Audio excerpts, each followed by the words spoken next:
கடைக்கு போகிறேன்னு சொல்லிச்சான். அந்த குட்டி கரடியோட பேர் என்னன்னா சின்னு.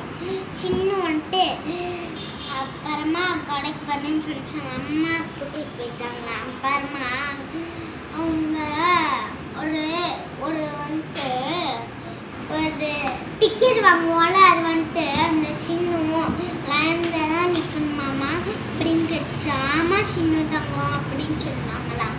அப்புறமா லைனில் நின்று டிக்கெட் வாங்கணும்னா அப்படின்னு கேட்டேன். அம்மா சின்ன அப்போதான் அடிக்காமல் போக முடியும்னு சொல்லிச்சான். அப்புறமா ரோடு கிராஸ் பண்ணி சின்ன வந்துட்டு பழம் வேணும்னு சொல்லிச்சான். பழம் வந்துட்டு யாருக்குறா? குரங்கு விற்கிறா. குரங்கிட்ட இருந்து வாங்கி வாழைப்பழம் கழுகி தான் சாப்பிடணும் அப்படின்னு சொல்லி கழுகி